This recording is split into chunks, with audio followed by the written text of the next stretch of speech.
ठीक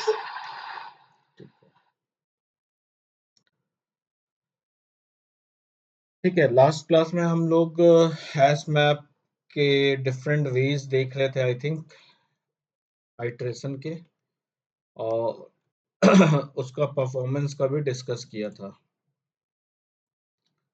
कुछ ये एग्जांपल होगा।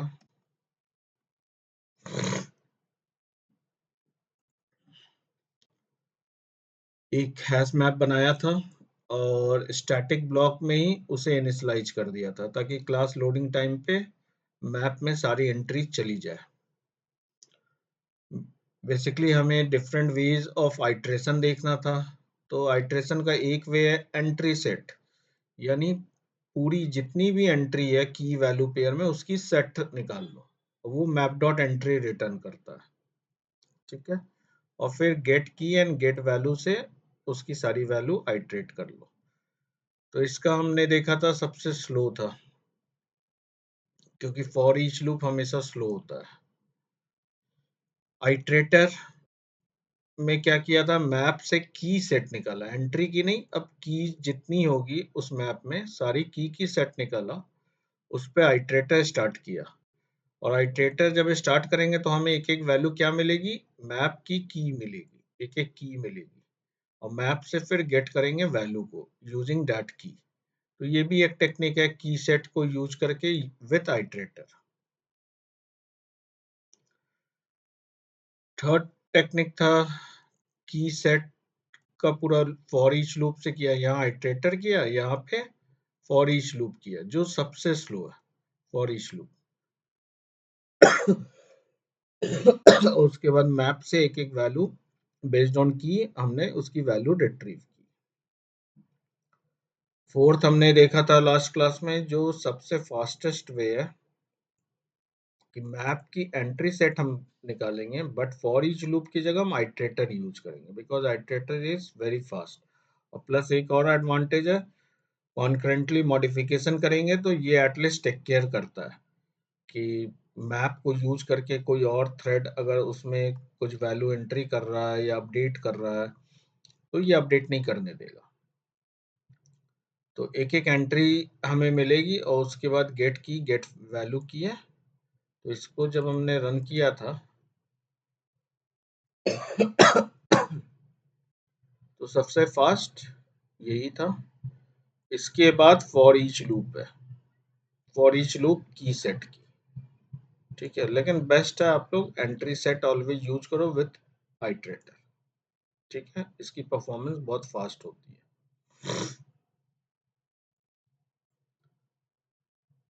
मैप को हमने सॉर्ट करने का टेक्निक भी लास्ट क्लास में देखा था, मैं एक बार फिर से रिपीट कर रहा हूँ वो।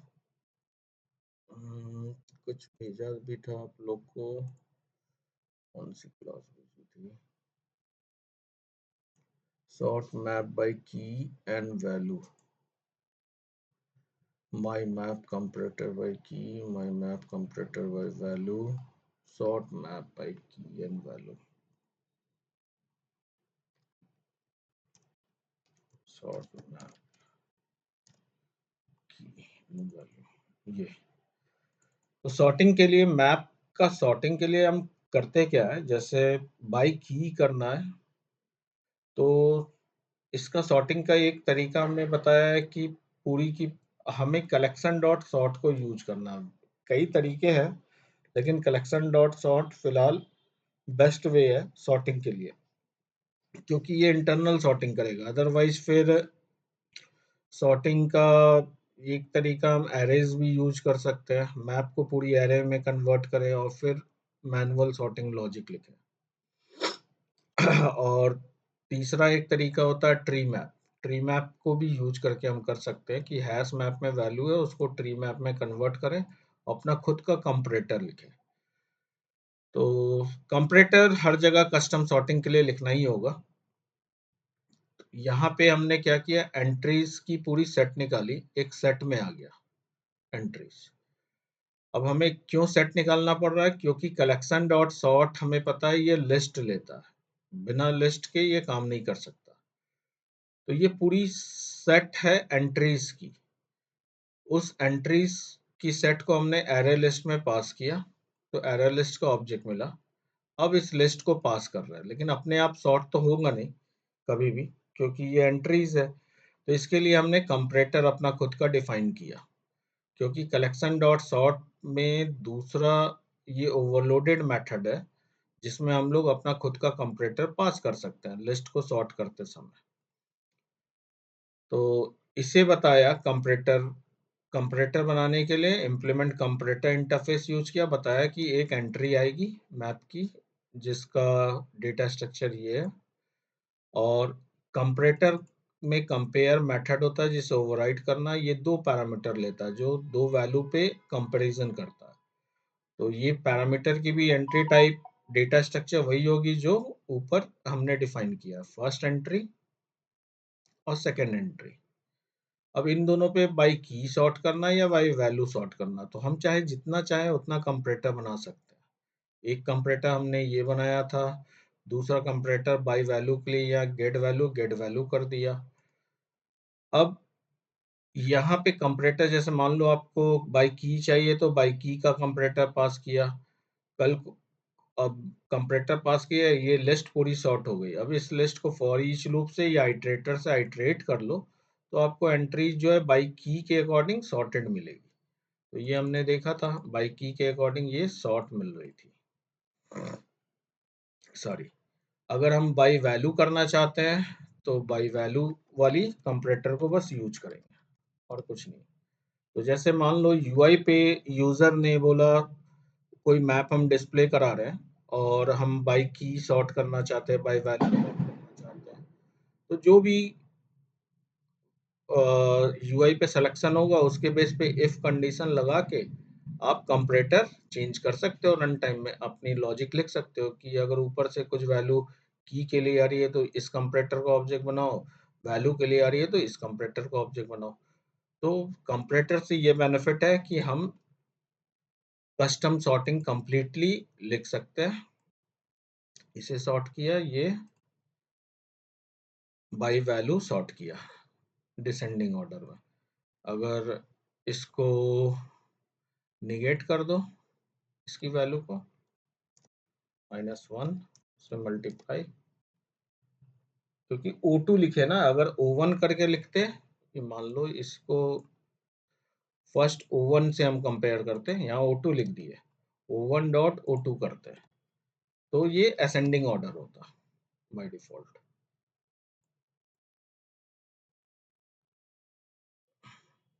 ये देखो असेंडिंग ऑर्डर हुआ कंप्लीटली, वैल्यू के अकॉर्डिंग असेंडिंग ऑर्डर हो गया। तो समझ में आ रहा है सॉर्टिंग कैसे करेंगे, मैप की सॉर्टिंग? कोई कंफ्यूजन है? ठीक है, नेक्स्ट आते हैं ट्री मैप से। अगर यूज करना है सॉर्टिंग को, तो एक हमारा मान लो अगर हैश मैप भी होता तो उसको ट्री मैप पास करते हैं तो ट्री मैप बन जाता। ट्री मैप में कंपैरेटर पास कर सकते थे, या फिर ट्री मैप बना रहे उसमें कंपैरेटर हमने अपना खुद का बना लिया। तो इसी क्लास में ये आउटर क्लास हुई, मेन क्लास, जिसमें मेन मेथड है पब्लिक टाइप की है, और एक और क्लास बना लिया अपने ही फाइल में। चाहो तो अलग फाइल में बना सकते हो, इसमें ही बना लिया। तो इसमें क्या किया, कंपैरेटर डिफाइन किया, बोला कि स्ट्रिंग टाइप की वैल्यू आएगी, सिर्फ एक वैल्यू पे हम लोग की पे ही कर रहे हैं, और कुछ भी हमने वो एंट्री पे नहीं किया, सिंपल एक वैल्यू कीज पे कर रहा है। तो एक ही स्ट्रिंग पास किया और यहाँ कंपैरिजन का लॉजिक लिख दिया, str1 dot compare to str2। ये स्ट्रिंग का फंक्शन है कंपेयर टू खुद का। तो ये जो भी एंट्री जब करोगे तो उस समय ये सॉर्ट कर लेगा। CIJM इसके अकॉर्डिंग आया, यहाँ हमने JCIM दिया था लेकिन CIJM वैल्यू है। तो ये था। बाकी मैंने एक ये तो शायद लिखा ही हुआ था जो बोला था, इसको छोड़ दो, क्योंकि इसमें एनोनिमस क्लास का मैंने यूज किया था और कुछ लॉजिक सब, तो इसको छोड़ दो, कोई जरूरत नहीं है, सिंपल वे में चलो। एक असाइनमेंट दिया हूँ, ये आप लोग ट्राई करना अपने एंड पे। एक डिक्शनरी बनानी है, सिंपल मेन एप्लीकेशन से ही बनाओ। डिक्शनरी में कुछ ऐसा बनाना है कि जब क्लास लोड हो तो उसमें की वैल्यू पेयर में पूरा डेटा चला जाए, और वैल्यू में कोशिश करो कि लिंक लिस्ट रखो। मतलब इसकी जो मैप बनाओ इस तरह करके कुछ, डिक्शनरी की मैप ऑफ स्ट्रिंग, और फिर कॉमा लिस्ट। हाँ, लिस्ट लिस्ट नहीं, सेट रख लो, सेट ऑफ स्ट्रिंग। ये सेट ऑफ स्ट्रिंग इसलिए रखा कि एक मान लो वर्ड है, उसकी मल्टीपल मीनिंग हो सकती है, मल्टीपल मीनिंग तो यूनिक ही होगी, तो वो सेट को रख रहे हैं और इसका नाम डिक्शनरी रख लिया। ठीक है, न्यू हैश मैप करके, हैश मैप या लिंक्ड हैश मैप बनाओ, सबसे बेस्ट है, क्योंकि डिक्शनरी देखोगे अल्फाबेटिकल ऑर्डर में होता है, या फिर ट्री मैप बना लो।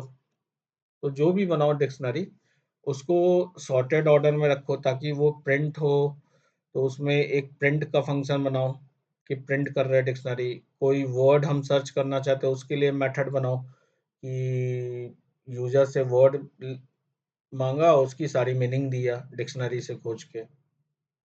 तो डिक्शनरी में जो भी ऑपरेशन आप करना चाहते हो उस तरह का एक पूरा स्ट्रक्चर, पूरा आप एप्लीकेशन बनाओ मेन बेस्ड यूजिंग कलेक्शन। ठीक है, मैप को यूज करके ये जरूर करना आप लोग अपने एंड पे। ठीक है,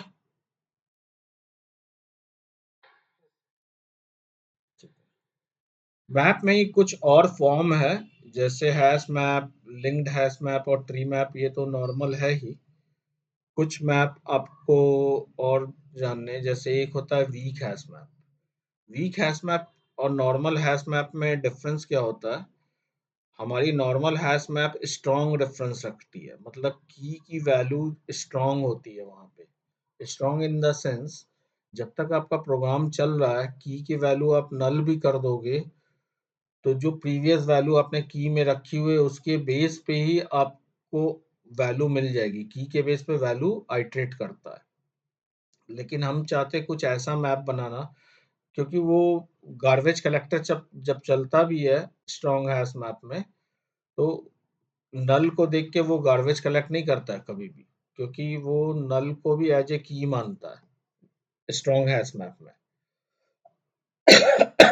वो हमेशा उसका रेफरेंस को रखा रहेगा, उसकी वैल्यू को। लेकिन कुछ ऐसी जगह हमें काम करनी है, जैसे मान लो हम कुछ कैशिंग का काम कर रहे हैं। कैशिंग एक टेक्निक होती है वेब एप्लीकेशन में या डेस्कटॉप एप्लीकेशन में, कुछ भी कह लो। जैसे मान लो आपकी एप्लीकेशन में कुछ पर्टिकुलर डेटा हमेशा यूज होना है और बहुत फ्रिक्वेंटली यूज होना है, और वो डेटा हमेशा चेंज भी हो रहा है। ठीक है, फ्रिक्वेंटली चेंज भी हो रहा है। तो उस डेटा को हम टाइम टू टाइम क्या करते हैं, उस डेटा को फर्स्ट जब एप्लीकेशन लोड होता है उसी समय, लोड के समय डेटाबेस से निकाल के रख लेते हैं, और टाइम टू टाइम उस डेटा को अपडेट करते हैं। अपडेट करते हैं यानी पुरानी डेटा हम डिलीट करना चाहते हैं जो ओल्ड डेटा हो गई, और न्यू डेटा फिर उसमें ऐड करना चाहते हैं। तो हम चाहते हैं पुरानी डेटा जो डिलीट कर रहे हैं वो उसमें से खत्म हो जाए, उसका रेफरेंस कंप्लीटली खत्म हो जाए। तो अगर वो वैसा कोई कैशिंग का टेक्निक यूज करना है, कैश कुछ बनाना, मान लो कुछ स्ट्रिंग के बेस पे आप यूआरएल का ही कलेक्शन देना चाहते हो, इमेज का, कुछ ई कॉमर्स वेबसाइट बना रहे हो और कुछ इमेज आप डिस्प्ले कराना चाहते हो फ्रिक्वेंटली, और जो ओल्ड हो चुकी है इमेजेस उसको अब नहीं रखना चाहते उसका रेफरेंस, मेमोरी ऑप्टिमाइज करने के लिए। तो उस केस में जब हम इमेज को रखेंगे तो कोई मैप यूज करेंगे की वैल्यू पेयर में। की में इमेज का नाम रख लिए और वैल्यू में इमेज का यूआरएल को रख लिया, लेट्स सपोज। और जब भी मेरा काम खत्म हुआ इमेज का, उस मैप में से हम चाहते हैं कि उस की को नल कर दें ताकि वो डिस्ट्रॉय हो जाए। तो ऐसे केस में हम लोग स्ट्रॉन्ग हैश मैप अगर यूज करेंगे तो की नल करने से भी उसका रेफरेंस खत्म नहीं होता। उस केस के लिए जावा देता है weak hash map. Weak hash map आप यूज करो जहाँ पे आपको लगता है कि गार्बेज कलेक्टर जब चल रहा है, आपकी कीज नल हो रही है, तो उस केस में उसको डिस्ट्रॉय भी कर दे, उस पूरे एंट्री को ही डिस्ट्रॉय कर दे, पूरे ऑब्जेक्ट को नहीं, पूरी एंट्री को। तो उसके लिए हम लोग वी इस सिनेरियो में हम लोग वीक हैश मैप यूज करते हैं। कैसे यूज करेंगे वो बताता हूँ। मैप का ऑब्जेक्ट बनाया। लेट सपोज मैप में मैं की में ऑब्जेक्ट रख रहा हूँ, और कुछ भी रख सकते हैं, की में स्ट्रिंग भी रख सकते हो। फिलहाल मान लो ऑब्जेक्ट रख रहा है और वैल्यू में स्ट्रिंग रख रहा है। लेट सपोज एक ऐसा मैप बना रहा है, और यहाँ पे ऑब्जेक्ट किसका बना है? Weak hash map, hash map के जगह। अब ऑब्जेक्ट में जो ऑब्जेक्ट यहाँ स्टोर करना है एज ए की, एक ये की बना लिया। ऑब्जेक्ट है तो यहाँ पे आप जानते हो ऑब्जेक्ट भी डाल सकते हो और कोई अदर क्लास भी डाल सकते हो, क्योंकि ऑब्जेक्ट सुपर मोस्ट पेरेंट होता है, तो कोई चाइल्ड भी एक्सेप्ट कर लेगा। तो दूसरा हमने की बना लिया स्ट्रिंग टाइप का। ये एक की बनाया, ये एक की बनाया, ये सिर्फ की है जो एज ए की इसमें स्टोर होगा, की वन और की टू। और उन दोनों की के बेस पे हमने इस मैप में वैल्यू पुट किया, कुछ की और वैल्यू। लेट सपोज कुछ समय बाद मान लो यूज किया, और उसके बाद हमें यूज नहीं लगा तो कीज को नल कर दिया। अब जब नल कर दिया और सिस्टम डॉट जीसी हम रिक्वेस्ट किए कि गार्बेज कलेक्टर चले, और उसके बाद अगर मैप की साइज देखना चाहेंगे तो सिंस ये वीक हैश मैप है, इस एंट्री के बेस पे पूरी एंट्री उससे डिलीट कर देगा। उसके बाद अगर तुम चाहोगे कि मैप आइट्रेट करेंगे तो ये साइज ही 0 आएगा, तो आइट्रेट तो होगा नहीं। तो इसको चला के देखो। पूरी साइज 0 हो गया। लेकिन अगर इसी वीक हैश मैप के जगह हम स्ट्रॉन्ग रेफरेंस वाली मैप रखें, जो नॉर्मल हैश मैप होती है, hash map, linked hash map, tree map, कोई भी रखो, स्ट्रॉन्ग रेफरेंस वाली होती है। सारा कोड वही रखा हमने यहाँ पे, और हैश मैप यूज किया। वही फिर की कर रहे हैं, नल और जीसी कॉल कर रहा है। लेकिन ये जीसी कॉल करने से भी उस एंट्री को डिलीट नहीं करता मैप की, क्योंकि वो स्ट्रॉन्ग रेफरेंस रखा हुआ है। पूरी मैप को ही जब डिस्ट्रॉय करेंगे या मेथड से स्कोप खत्म होगा तभी डिस्ट्रॉय होगा। जब तक मेथड में है तब तक वो स्कोप में रहेगा, क्योंकि ये मेथड का में डिक्लेयर है। तो ये मेथड जब तक खत्म नहीं होगा इसका स्कोप खत्म नहीं होगा। समझ में आया वीक हैश मैप क्या होता है? और स्ट्रॉन्ग रेफरेंस, जो हमारी नॉर्मल हैश मैप होती है वो स्ट्रॉन्ग रेफरेंस रखती है। तो वीक रेफरेंस और स्ट्रॉन्ग रेफरेंस का कॉन्सेप्ट समझ में आया आप लोग को? ठीक है, बस कॉन्सेप्ट की तरह ये ध्यान रखना है कि ये सब चीज भी होता है। दूसरा है, अच्छा, where we can use weak hash map. तो जनरली मेमोरी लीक ना हो, हम चाहते हैं ऑटो गार्बेज कलेक्ट चले तो वो हमारी एंट्री को डिलीट करे। तो उस केस में हम लोग कैशिंग के केस में कैश इम्प्लीमेंट करते हैं जब, तो हम चाहते हैं ऑटोमेटिक क्लियर होता रहे कैश, जो भी रेफरेंस को हमने अब अनयूज्ड है, ताकि जेवीएम में मेमोरी कम से कम यूज हो। ठीक है, तो उस केस में हम लोग वीक हैश मैप यूज करेंगे। नेक्स्ट है मैप में concurrent hash map. Concurrent hash map एक ऐसा मैप है जिसमें तुम्हारा वो जो क्या था, कॉन्करेंट मॉडिफिकेशन एक्सेप्शन था ना, फेल सेफ और फेल फास्ट कलेक्शन। ठीक है, तो फेल फास्ट क्या था? Array list, link list, set, hash map, ये सब फेल फास्ट है। मतलब कि जब भी आइटरेटर स्टार्ट होगा, अगर ओरिजिनल कलेक्शन में कोई भी मॉडिफिकेशन करोगे तो ये फेल हो जाता है तुरंत। फेल फास्ट है, बहुत जल्दी फेल होता है। ठीक है, ओरिजिनल कलेक्शन में अगर मॉडिफिकेशन करोगे ये एक्सेप्ट नहीं करता। फेल सेफ कलेक्शन कौन सा है कि ओरिजिनल कलेक्शन में भी आप चेंज करो, कोई दिक्कत नहीं आएगी, वो कॉन्करेंट मॉडिफिकेशन एक्सेप्शन भी नहीं देगा, प्लस वो डेटा को कंसिस्टेंट रखेगा, मतलब वो multi threaded environment purely safe है, ठीक है। और सेफ है, ये भी कॉन्करेंट हैश मैप में ये भी बेनिफिट है। एक तो हैश टेबल भी जावा ने दिया था, जो अर्ली वर्जन 1.2 से ही होता है। तो ये भी मल्टी थ्रेडेड एनवायरनमेंट पहले यूज करते थे। बट कॉन्करेंट हैश मैप और हैश टेबल में डिफरेंस ये है कि हैश टेबल में जो लॉक लगाता है कंप्लीटली ऑब्जेक्ट पे लगा देता है, यानी रीड ऑपरेशन और राइट ऑपरेशन दोनों में लॉक हो जाता है कंप्लीटली। लेकिन कॉन्करेंट हैश मैप में जब जो राइट ऑपरेशन हो रहा है उसी समय फ्रीक्वेंट जो राइट पॉइंट है जिस एंट्री पे हो रही है उस एंट्री के लिए सिर्फ लगाएगा, बाकी रीड ऑपरेशन के लिए कभी नहीं लगाता। तो इसलिए ये फास्ट हैश टेबल के कंपेरिजन में बहुत फास्ट होता है, थ्रेड सेफ तो है ही। प्लस दूसरा डिफरेंस हैश टेबल और कॉन्करेंट हैश मैप, ये सब डिफरेंस अब आप लोग को याद रखनी है भाई, ठीक है, ये डिफरेंस पूछा जाता है।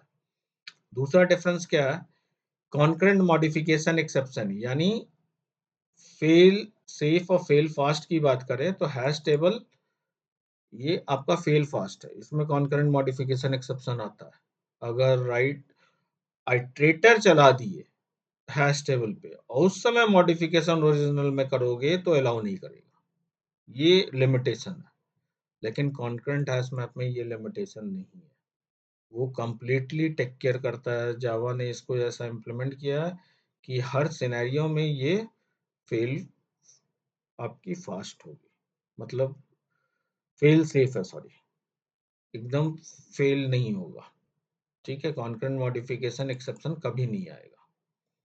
तो इसका एग्जांपल देखते हैं, यूज करने का टेक्निक तो वही है। तो हमने एक मैप बनाया जिसमें कॉन्करेंट हैश मैप यूज किया, यहाँ पे कुछ वैल्यू पुट किया मैप में, ठीक है। और उसके बाद आइट्रेटर स्टार्ट किया। आइट्रेटर जब रन कर रहा है तो देखो ओरिजिनल मैप मैप ये ओरिजिनल है, आइट्रेटर आईटी है इसका रेफरेंस वेरिएबल। तो ओरिजिनल मैप के थ्रू हम वैल्यू चेंज कर रहे हैं कि अगर वैल्यू 3 है तो उसकी वैल्यू अपडेट हो जाए, ये वैल्यू हो जाए कुछ, ठीक है। तो ये अपडेट कर रहे हैं, तो इस अपडेट के समय कभी भी कॉन्करेंट मॉडिफिकेशन एक्सेप्शन नहीं आएगा, ठीक है। यानी मल्टी थ्रेडेड एनवायरनमेंट में concurrent modification concurrent hash map कभी भी फेल नहीं होगा, और ये आपका कॉन्करेंट मॉडिफिकेशन एक्सेप्शन कभी भी नहीं रीच करेगा। तो जनरली क्यू ये सब बनाते हैं जहाँ मल्टीपल रीड एंड राइट एक साथ मल्टीपल थ्रेड के थ्रू हो रहा है, तो वहाँ पे ये इन सभी का एग्जाम यूज करता है। फॉर एग्जाम्पल आप लोग को अगर एक जनरल एक एग्जाम्पल बोलता हूँ, जैसे मान लो आजकल स्मार्ट मीटर सब जगह लगा हुआ है इलेक्ट्रिसिटी का, ठीक है, देखे होगे हर घर में स्मार्ट मीटर लगा है। स्मार्ट मीटर का क्या होता है, एक पर्टिकुलर टाइम और डेट पे वो अपने आप रीडिंग कैलकुलेट करता है और सर्वर को भेज देता है, और आपके मोबाइल पे आपके अकाउंट नंबर के अकॉर्डिंग बिल जो जनरेट होनी है वो आ जाती है। तो ये सब कैसे होता है, लाखों वेंडर लाखों कंज्यूमर है, यूपी में ही देख लो या स्टेट लेवल पे। तो होता क्या है, हर अकाउंट में डायरेक्ट डेटाबेस में कभी भी एंट्री नहीं भेजा जाता। वो छोटे छोटे मीटर क्या करते हैं, सर्वर को कनेक्ट करते हैं, वहां पे क्यू टाइप का कुछ इम्प्लीमेंट किया जाता है। अगर जावा में इम्प्लीमेंट किया जाएगा तो मान लो क्यू हमने मेंटेन किया कि अकाउंट नंबर के अकॉर्डिंग बिल कितना आया, वो एक डेटा हम रखेंगे क्यू में। तो वहां पे ये भी नहीं होगा सिर्फ राइट हो रहा है, वहां रीड ऑपरेशन भी हो रहा होगा कि उस क्यू के बेस पे एक तरफ तो राइट हो रहा है और दूसरी तरफ रीड भी हो रहा है ताकि बिल भी जनरेट हो। तो रीड राइट दोनों ऑपरेशन हो रहा है, सर्वर कर रहा है अपना। तो ऐसे सिनेरियो में अगर हम हैश मैप यूज कर लिए की और वैल्यू पेयर में, तो वहां तो कॉन्करेंट मॉडिफिकेशन एक्सेप्शन आएगा, एप्लीकेशन फेल, सब पट्टा बैठ गया, कुछ बिल जनरेट नहीं होगा, एक दो का जनरेट हुआ बाकी रुक गया। तो वैसे केस में हम लोग कॉन्करेंट हैश मैप ये सब यूज करेंगे। एक एग्जांपल दिया मैं आप लोग को कि ये सब सिनेरियो में होता है। अगर इसी की जगह हैश टेबल यूज करें तो ये थ्रेड सेफ तो है, but concurrent modification completely thread safe, उस वक्त कॉन्करेंट मॉडिफिकेशन एक्सेप्शन ये जरूर रेज करता है। ये फेल सेफ कलेक्शन के कैटेगरी में आ जाता है, सॉरी फेल फास्ट कलेक्शन के कैटेगरी में आ जाता है। तो यहाँ पे ये कॉन्करेंट मॉडिफिकेशन एक्सेप्शन रेज करेगा। तो अगर मैं चलाता हूँ एप्लीकेशन, तो देखो कॉन्करेंट हैश मैप वाली, ये पहले बिफोर आइट्रेशन क्या वैल्यू थी, आफ्टर आइट्रेशन नया वैल्यू भी आ गया, ठीक है। और हैश टेबल में बिफोर आइट्रेशन ये था, जैसे ही चेंज करने की कोशिश की है कॉन्करेंट मॉडिफिकेशन एक्सेप्शन है एप्लीकेशन बंद। समझ में आ रहा है?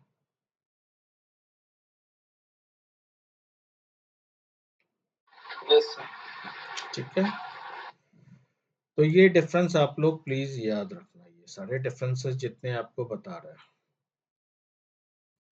नाउ कंपेरेबल कंपैरेटर इंटरफेस, जो हर जगह कलेक्शन में चाहे लिंक लिस्ट हो, सेट हो, मैप हो, हर जगह सॉर्टिंग करनी है, कस्टम सॉर्टिंग हमें लिखनी है, तो कंपेरेबल कंपैरेटर यूज करते हैं। कंपेरेबल हमने ऑलरेडी देखा हुआ था कि एक ही फील्ड पे सॉर्ट करता है, इसकी लिमिटेशन यही है। और इसकी लिमिटेशन एक दूसरी ये भी हो गई कि आपको सोर्स कोड चाहिए, जिस क्लास का की फील्ड पे सॉर्टिंग करनी है उसका सोर्स कोड चाहिए। डॉट क्लास फाइल है, मान लो जार से आप डॉट क्लास फाइल पे सॉर्टिंग कर रहे हो, तब तो यूज नहीं कर सकते, क्योंकि आपको इसमें सोर्स कोड में जाके कंपेरेबल को इंटरफेस को इम्प्लीमेंट करना है। तो सोर्स कोड नहीं होगा तो इम्प्लीमेंट कैसे करेंगे? तो यहाँ हमने सोर्स कोड में कंपेरेबल इम्प्लीमेंट किया और कंपेयर टू मेथड ओवरराइड किया। यहाँ पे एज के बेस पे सॉर्टिंग किया, लॉजिक लिखा, और उसके बाद कलेक्शन डॉट सॉर्ट कॉल कर लेंगे अगर इसके लिस्ट बना रहे होंगे। एक एम्प्लॉय की पूरी लिस्ट बनाए, लिस्ट में ऐड किए सारे एम्प्लॉय को, बिफोर सॉर्टिंग हमारी एम्प्लॉय क्या थी, collection dot sort simple call किए, तो ये इंटरनली देखेगा कि अगर ये इम्प्लीमेंट किया हुआ है कंपेरेबल इंटरफेस, जेवीएम खुद देखेगा, तो सॉर्टिंग अप्लाई करेगा, और सॉर्टिंग अप्लाई करने के बाद ये डेटा आपका सॉर्टेड हो जाएगा बाय एज।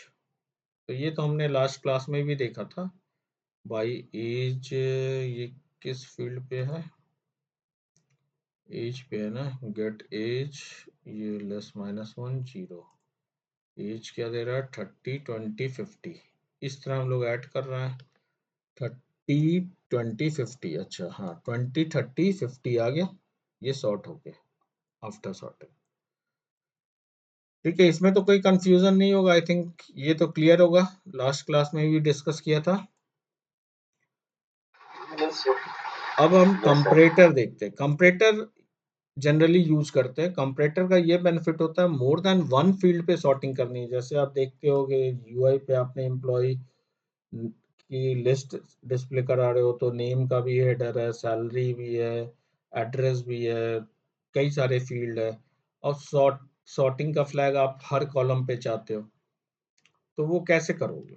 तो उसके लिए डिफरेंट कंपैरेटर बनाने होंगे हमें।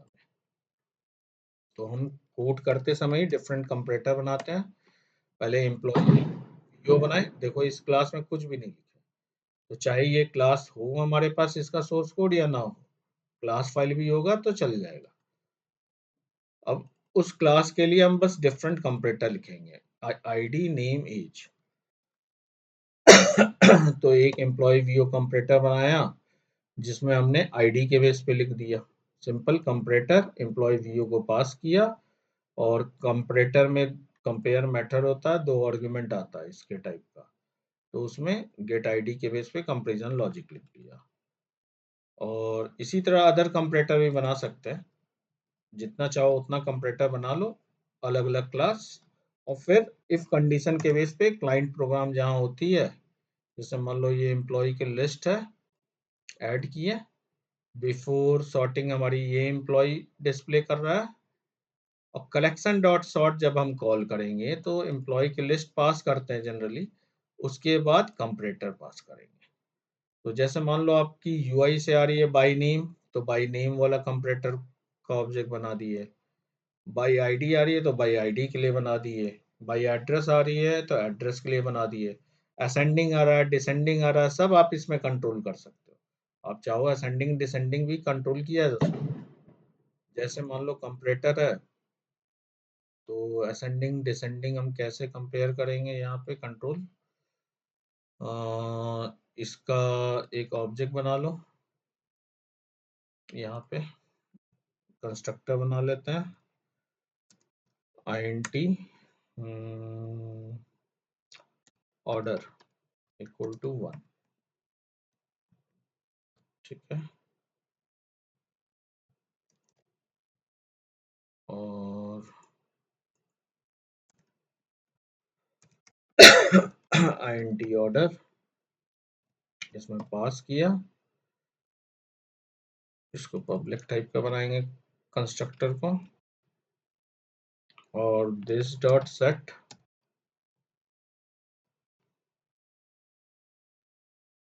This dot order equal to order. अब यहाँ पे हमें पता है कि ऑर्डर में वैल्यू आ जाएगी, तो ऑर्डर से मल्टीप्लाई कर देंगे इसको। डिफॉल्ट हमने 1 रखा ताकि उसकी वैल्यू चेंज ना हो, और ये कर दिया। अब जैसे क्लाइंट प्रोग्राम है तो यहाँ पे क्या करेंगे, एक बार 1 पास किए, ठीक है, दूसरी बार ये सॉर्ट हुआ असेंडिंग, और दूसरी बार इसमें 2 पास सॉरी -1 पास किए ऑर्डर, तो -1 में ये यहाँ पे असेंडिंग आएगी ASC और DSC। तो आप मैंने ये इसलिए दिया ताकि ये ऑर्डर की वैल्यू तो आप UI से आ रही है, उसके बेस पे आप ऑब्जेक्ट बनाओगे, जो भी ऑब्जेक्ट बनाना है। तो क्लाइंट प्रोग्राम अगर इसको रन करेंगे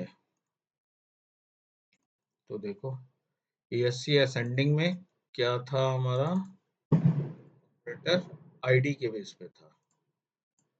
तो आईडी क्या है हमारी इस समय 042 है नॉर्मल, 124 हुआ असेंडिंग, 421 हुआ डिसेंडिंग।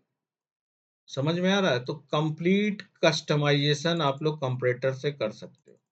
इसमें कोई क्वेश्चन है, कंफ्यूजन है तो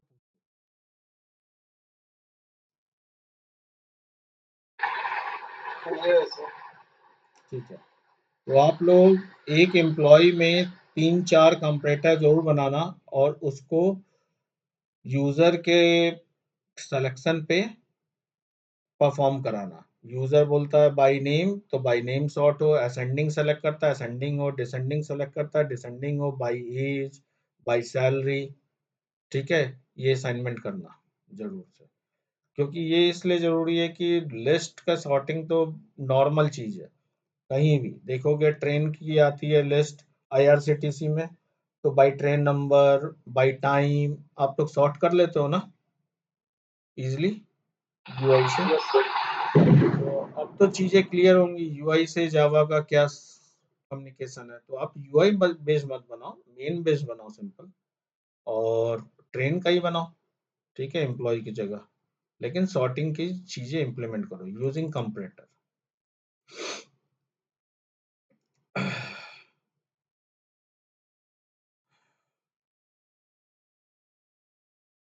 ये असाइनमेंट मत करना, एनोनिमस क्लास वाला कुछ मत करो, ये छोड़ देना, कोई जरूरत नहीं है।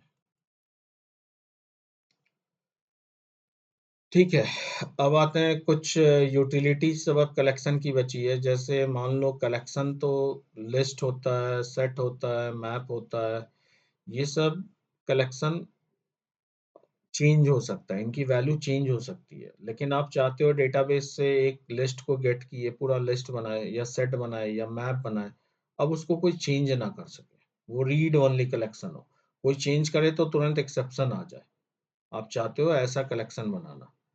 तो कलेक्शंस इंटरफे जो क्लास है यूटिलिटी क्लास, उसमें ये सारे मेथड दिए हैं, अनमॉडिफाइबल कलेक्शन, अनमॉडिफाइबल लिस्ट, अनमॉडिफाइबल मैप सेट। तो ये आपकी जो रिटर्न कलेक्शन होगी उसको अनमॉडिफाइबल बना देता है। उसके बाद अगर उसमें ट्राई कोई करेगा भी कुछ अपडेट करने का तो अपडेट नहीं कर पाएगा, एक्सेप्शन आ जाएगी। जैसे एक ये नॉर्मल कलेक्शन है, मान लो सेट, कुछ भी बनाओ, सेट बनाओ, लिस्ट बनाओ, मैप बनाओ, जो बना लो, उसमें कुछ वैल्यू हमने ऐड किया, तो ये नॉर्मल कलेक्शन हो गई। अब हम इसको, मान लो ये डेटाबेस से डेटा आ रही है, ऐड कर रहा है आपके रिजल्ट सेट के थ्रू, ठीक है। अब उसको आपने अनमॉडिफाइबल सेट में पास किया, कलेक्शंस यूटिलिटी क्लास अनमॉडिफाइबल सेट में पास किया, ये सेट का रेफरेंस फिर मिला जो अनमॉडिफाइबल होगा। अब उसमें ऐड करने की कोशिश करोगे तो ऐड नहीं कर पाओगे, तुरंत एक्सेप्शन आएगा, अनसपोर्टेड ऑपरेशन एक्सेप्शन, ठीक है। तो इस सेट को अब कोई मॉडिफाई नहीं कर पाएगा। तो आप ऐसा कुछ कलेक्शन बनाना चाहते हो डेटाबेस से रीड करने के बाद, तो आप इजीली बना सकते हो ये यूटिलिटी क्लासेस मेथड यूज करके। क्लियर है?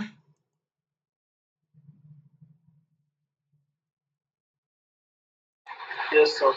Yes, sir.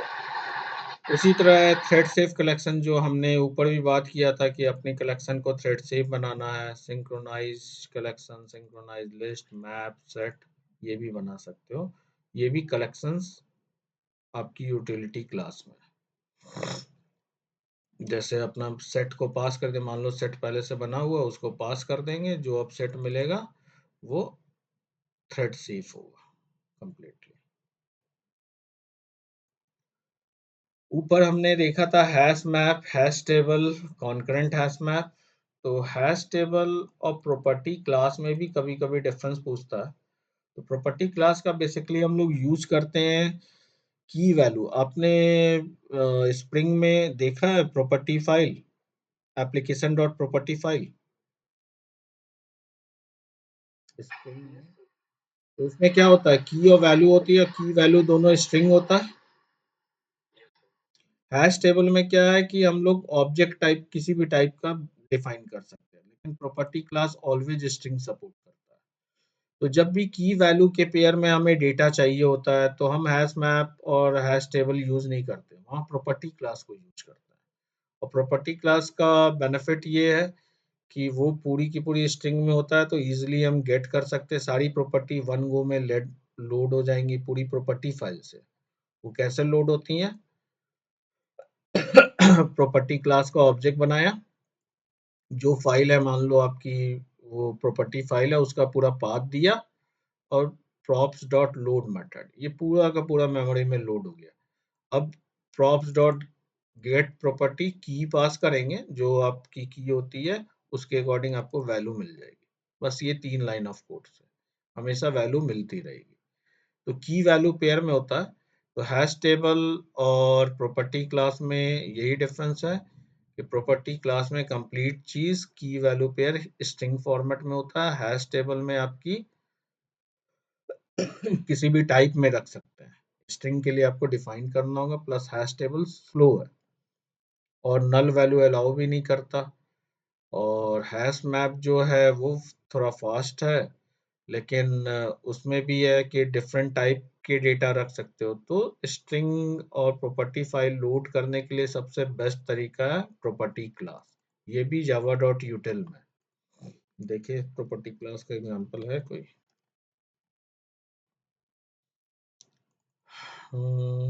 ये हैश टेबल बनाया, आइटरेट किया, नहीं नहीं, आप लोग ट्राई करना इसको, यही line of code simple use करना, और कुछ नहीं है। बस एक की वैल्यू पेयर में प्रॉपर्टी फाइल को रखना, इजीली रीड हो जाएगी, कोई दिक्कत नहीं होगा। अगर ट्राई करना कोई प्रॉब्लम आएगी तो मुझसे जो पूछना, मैं बता दूंगा, ठीक है। बस यहाँ आपको फुल पाथ पास करना होगा, और कुछ ज्यादा कुछ करने की जरूरत नहीं है, और की यहाँ पास करना, आपको वैल्यू मिलती जाएगी। तो ये सब चीज नॉलेज के लिए रखना है। हैश टेबल हैश मैप में डिफरेंस आपको बता चुका हूँ। हैश मैप में नल वैल्यू अलाउड होती है, इसमें नल वैल्यू अलाउड नहीं होती, नल पॉइंट एक्सेप्शन मार देगा एज ए की अगर डाले तो। और हैश मैप आपका फास्ट होता है बट थ्रेड सेफ नहीं होता, ये थ्रेड सेफ होता है। तो दोनों ही फेल फास्ट कलेक्शन है, कॉन्करेंट मॉडिफिकेशन एक्सेप्शन तो दोनों में आएंगे, ठीक है। बट इसका मल्टी थ्रेडेड एनवायरनमेंट में ये आपकी आइटरेटर अगर यूज नहीं कर रहे हो, उस केस में मल्टीपल थ्रेड इसके ऑब्जेक्ट रेफरेंस में रीड राइट करेंगे तो इजीली रीड राइट होगा, थ्रेड सेफ होगा। लेकिन इसके केस में थ्रेड सेफ नहीं होता, तो वहाँ थ्रेड सेफ बनाने का टेक्निक है। तो उस केस में आप क्या करोगे, सिंक्रोनाइजेबल मैप जो ऊपर हमने थ्रेड सेफ कलेक्शन देखा है उसको यूज करेंगे कि मैप बनाया और सिंक्रोनाइज मैप यूज करके अपना मैप को थ्रेड सेफ बना लेंगे, तब उस केस में यूज कर सकते हैं। हैश टेबल और कॉन्करेंट हैश मैप हमने देख लिया है क्या डिफरेंस है। एक ये जनरली पूछा नहीं जाता, इसी तरह रख दिया क्वेश्चन। हैश मैप में वन नल की अलाउ क्यों है, और नल वैल्यूज तो जितना चाहो उतना पास कर सकते हो, लेकिन वन नल की क्यों अलाउ है जबकि हैश टेबल में नहीं है। तो ऐसा कोई स्पेसिफिक रीजन नहीं है, बस हैश मैप हम लोग जब बनाते हैं तो जैसे मान लो कुछ डिफॉल्ट वैल्यूज आपको रखनी है किसी उसमें मैप में, कि बहुत सारे एंट्री है, एक डिफॉल्ट एंट्री की तरह रखते हैं, तो या तो की का नाम डिफॉल्ट कर दो या नल कर दो, तो नल से ये पता चले अच्छा इट्स अ डिफॉल्ट एंट्री। बस ऐसा कोई स्पेसिफिक रीजन नहीं है कि इसमें नल क्यों अलाउ किया। ठीक है, तो यहां तक कंप्लीटली आपकी सेट लिस्ट मैप एंड हो गई। कोई क्वेश्चन? No sir. ठीक है, लास्ट टॉपिक है कलेक्शन का, stack queue, priority queue, blocking queue. तो यहाँ पे स्टैक का फंडा आप लोग को डेटा स्ट्रक्चर का जो है क्या है, लास्ट इन फर्स्ट आउट, जो सबसे अंत में आएगा वो सबसे पहले निकलेगा। और स्टैक में जो मैकेनिज्म होता है पुश एंड पॉप, यानी कुछ वैल्यू डालनी है कलेक्शन में स्टैक के तो पुश मेथड यूज करते हैं, और निकालनी है तो पॉप, ये दोनों मेथड यूज करते हैं। तो मान लो अपना खुद का स्टैक इम्प्लीमेंट करना है, जो मैंने जैसे लिंक लिस्ट बोला था, आप लोगों ने ट्राई किया लिंक लिस्ट? Yes sir. हो गया? ठीक है, चलो गुड है। तो देखो स्टैक में भी वही एक जेनरिक टाइप का स्टैक बनाया, और यहाँ एरे का कॉन्सेप्ट यूज किया कि स्टैक में कितना साइज का एलिमेंट होगा वो हमने अभी फिक्स नहीं रखा, लेकिन एक कंस्ट्रक्टर बना दिया जिसमें बोलते हैं कि 10 साइज इनिशियल हम रखेंगे 10 साइज का, और यहाँ पे एक कंस्ट्रक्टर बनाया जिसमें हम कुछ साइज भेजेंगे, उसके बेस पे हमारा एरे डिक्लेयर होगा। एरे का टाइप हमने क्या दिया, जो ई टाइप का क्लाइंट प्रोग्राम से डिक्लेरेशन आएगी वही टाइप का एरे डिक्लेयर होगा। अगर इंटीजर का स्टैक है तो इंटीजर का होगा, फ्लोट का है फ्लोट का होगा, एम्प्लॉय का होगा तो एम्प्लॉय का होगा, एक जेनरिक टाइप का। अब यहाँ पे एक पॉइंटर बनाया क्योंकि स्टैक में मान लो एक एरे है, अब एरे 100 एलिमेंट का है मान लो, 100 एलिमेंट में अभी 10 ही वैल्यू वर्ड फिल हुई है।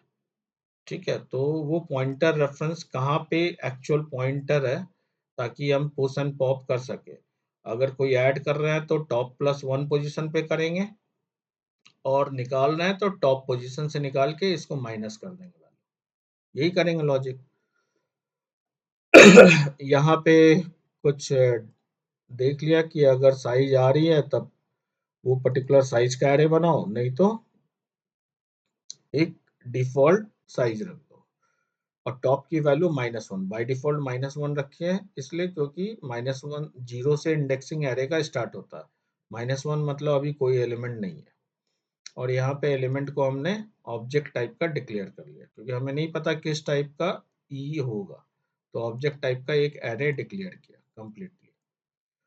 उसमें क्या किया, उस मेथड जिसमें ई टाइप का वैल्यू आएगा, हमने देखा अगर टॉप की पोजीशन जो साइज है एरे का मान लो 10 साइज का है तो 0 से लेकर 9 तक होगा, तो उसकी कैलकुलेशन किया और फुल स्टैक एक्सेप्शन अपना कस्टम एक्सेप्शन बनाया, उसको रेज कर दिया। ये कस्टम एक्सेप्शन है, ठीक है, रन टाइम एक्सेप्शन को यूज करके। और उसके बाद एरे में उसको अगर एक्सेप्शन नहीं आता है तो सही पोजीशन पे है उसको डाल दिया। उसी तरह पॉप का कर लिए, चेक एम्प्टी स्टैक और वैल्यू निकाल लिया, ई टाइप की ये वैल्यू रिटर्न कर रहा है। तो ये एक जेनरिक क्लास हो गई स्टैक का। ये दोनों एक्सेप्शन हो गया और ये क्लाइंट प्रोग्राम।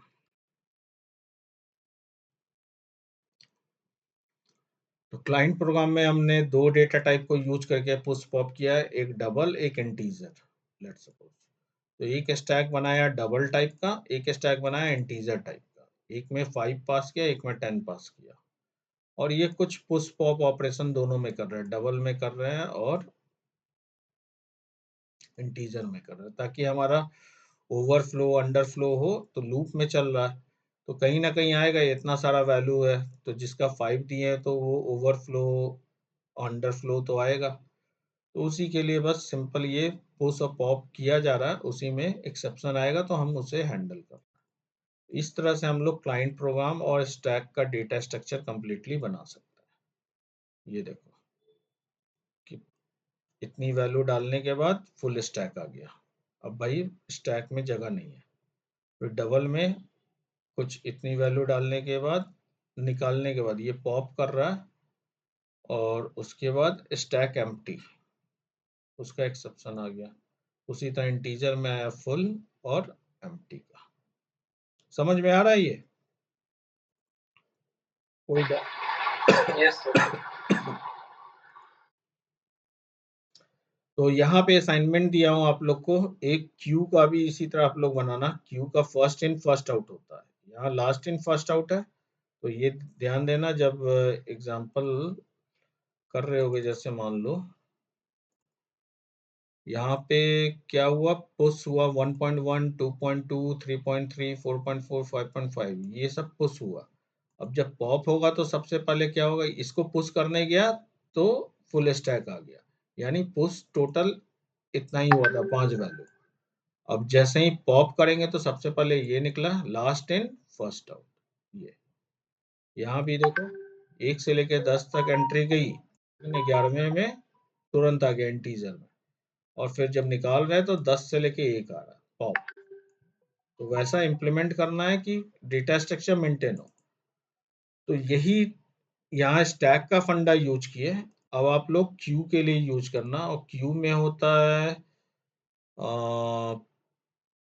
पूल करके एक मेथड होता है और ऐड होता है, ऐड एंड पूल होता है।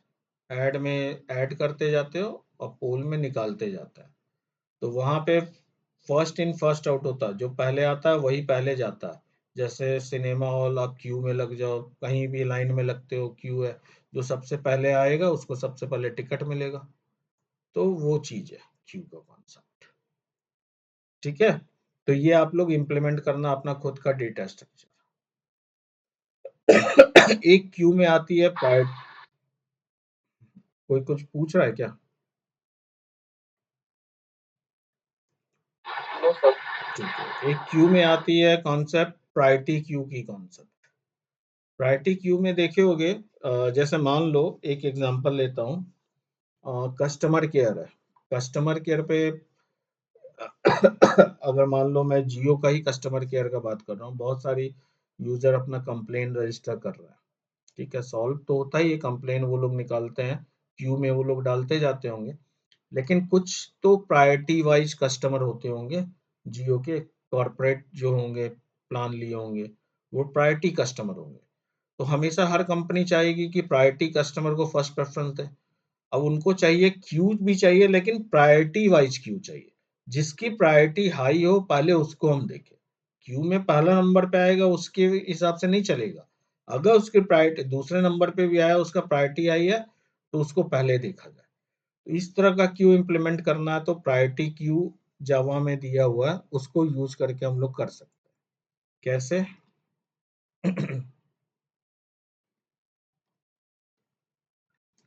एक कस्टमर क्लास मान लो बनाया जिसमें आईडी और नेम है, सिंपल।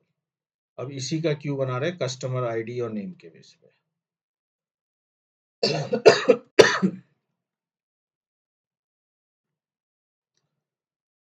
तो प्रायोरिटी क्यू में क्या करते हैं, क्यू करके जावा का खुद का इंटरफेस है।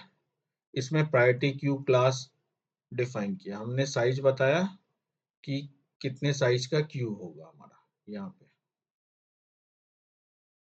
ये देखोगे इसका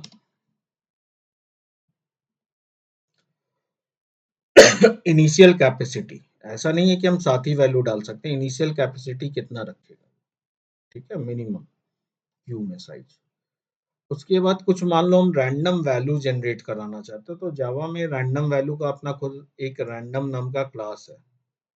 ये रैंडम के हिसाब से हम कुछ प्रायोरिटी डिसाइड करना चाहते हैं, और हमने देखा है कि 7 तक हम रख रहे हैं, तो हम 7 तक ही रैंडम नंबर जनरेट करा। 7 रैंडम नंबर जनरेट कराने के लिए क्या किया, रैंड क्लास ऑब्जेक्ट से नेक्स्ट आईएनटी 100 तक का लिमिट दिया कि 100 जीरो 1 से लेके 100 तक के बीच में कोई भी आईएनटी नंबर दो, एक नंबर दिया।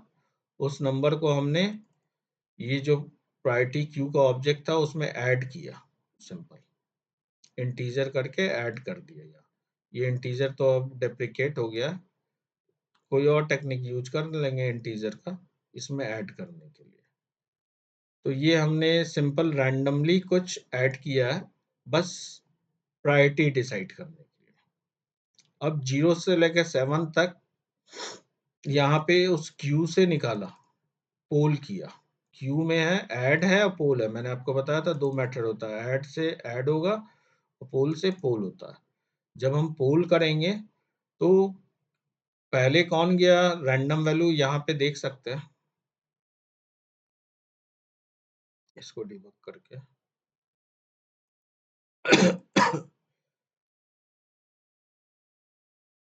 सॉरी, क्या कर दिया मैंने,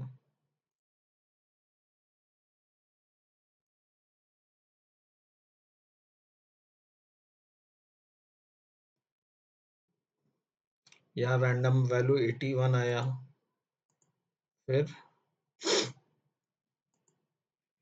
1 आया, कुछ भी रैंडम आया, 98 आया, फिर उसके बाद 14 आया।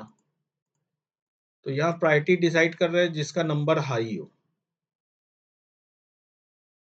तो देखो इसको कैसे रख रहा है, 0 पे 14, 98, 81। अभी ऑर्डर वाइज रखता जा रहा है ये सिंपल, जैसे जैसे आ रही है वैल्यू। थर्ड पोजीशन पे क्या है इसकी, 98 आई है क्या, अच्छा 81, 98, 14, 39।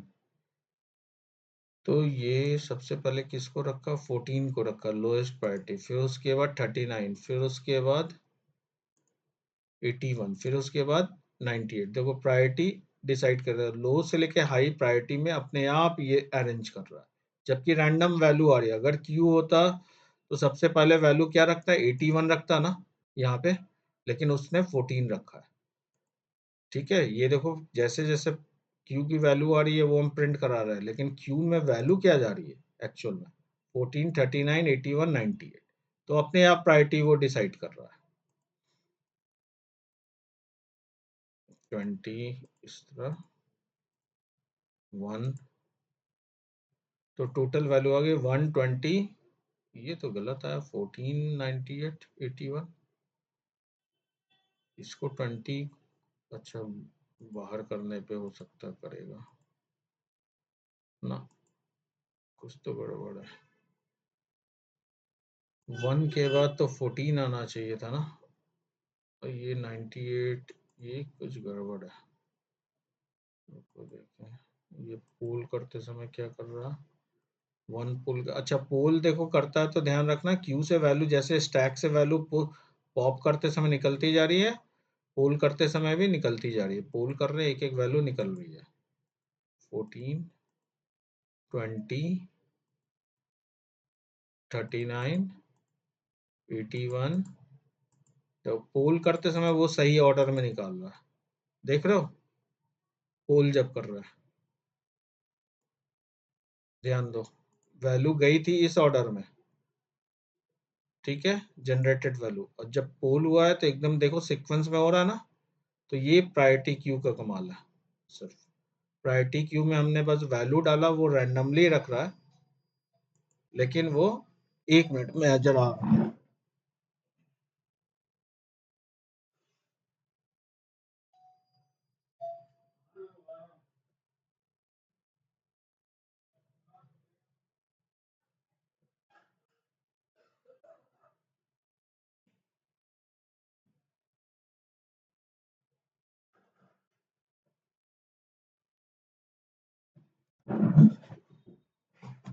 तो ये तो एक टेक्निक था प्रायोरिटी क्यू का, कि अगर हम डिफ़ॉल्ट इम्प्लीमेंटेशन असेंडिंग ऑर्डर में चाह रहे हैं, तो ये प्रायोरिटी क्यू का एक टेक्निक हो गया। लेकिन अगर आप चाहते हो अपना खुद का कस्टम ऑर्डर देना, खुद का अपना, कोई डिस्कनेक्ट हुआ क्या?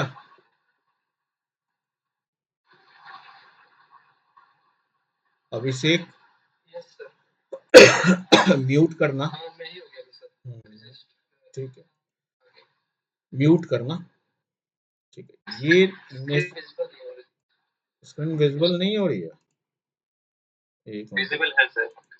रुक जाओ, स्टॉप करके उसको फिर शेयर करता हूँ।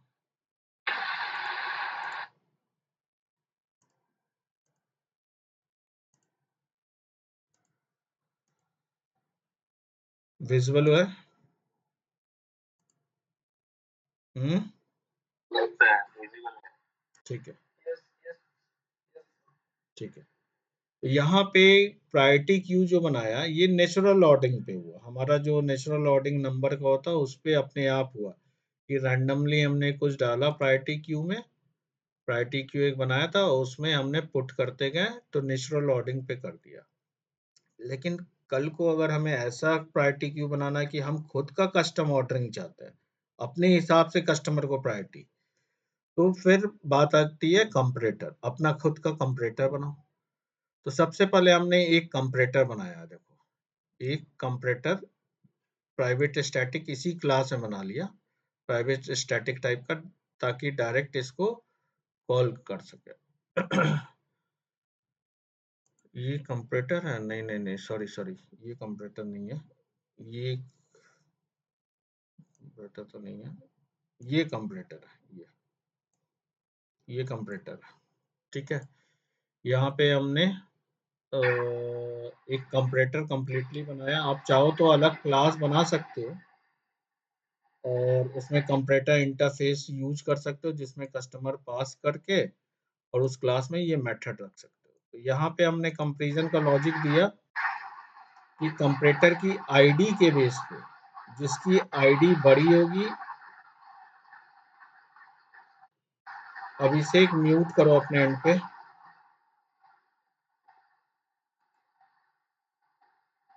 अभिषेक, म्यूट करो। हम्म, उसको प्रॉब्लम आ रही है, उसके इंटरनेट। तो जैसे मान लो,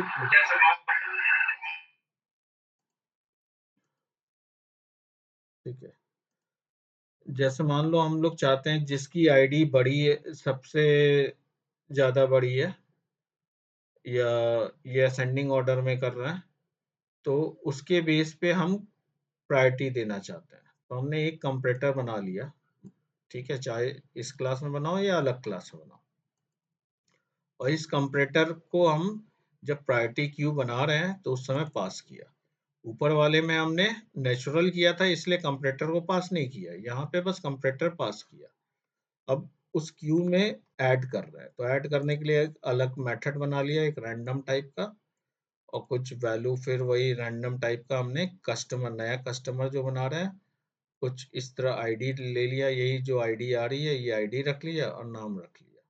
और उसके बाद पोल कर रहा है। पोल करते समय कस्टमर को सीधे प्रायोरिटी क्यू से पोल कर रहा है। तो यहाँ पे हमने जो मेथड कॉल किया है, add to queue poll data, और दोनों में क्यू को पास कर दिया। तो जब पास किया तो देखो, ऐड करते समय हमारी क्या आई वैल्यू, जनरेटेड है 33, 51, 28, 65, 94, 37, 23। और जब पोल करते हैं तो ये आईडी 23 इस तरह करके आ रही है असेंडिंग ऑर्डर में। ये कस्टम डेटा है, कस्टमर के बेस पे हम कर रहे हैं। नॉर्मल यहाँ पे क्या है, नॉर्मल एक वैल्यू पे किए, इंटीजर वैल्यू, और यहाँ पे कस्टमर पे कर रहा है। तो अगर आप चाहते हो कि जिसकी आईडी सबसे ज्यादा हो उसको देना प्रायोरिटी क्यू में, तो आप इसको वैल्यू को निगेट कर दो, इधर C2 कर दो और इधर C1 कर दो, बस। तो C2 C1 रिवर्स करोगे तो ये आप चला के देखो, ये उल्टा हो जाएगा, यहाँ 93 ये चीज हो गया। तो इसका मतलब ये है प्रायोरिटी क्यू का। देखो यहाँ तो हमने कंपैरेटर बनाया, आप ऐड करते समय जब भी ऐड कर रहे हो तो प्रायोरिटी क्यू में आप डालते जाओगे, जिस वैल्यू पे आप अपना कस्टम लॉजिक जो लिखोगे कि किसको प्रेफरेंस देना है, तो उस कस्टम लॉजिक पे आपकी प्रायोरिटी डिसाइड हो जाएगी क्यू की। तो जिस ऑर्डर में आ रहा है फर्स्ट इन फर्स्ट आउट का, यहाँ कॉन्सेप्ट खत्म हो गया कंप्लीटली, क्योंकि फर्स्ट आया तो था 80 और निकला क्या 93 पल है। तो फर्स्ट इन फर्स्ट आउट का खत्म हुआ क्योंकि हमने प्रायोरिटी अपना डिसाइड किया। ठीक है, तो ये है प्रायोरिटी क्यू। क्लियर है?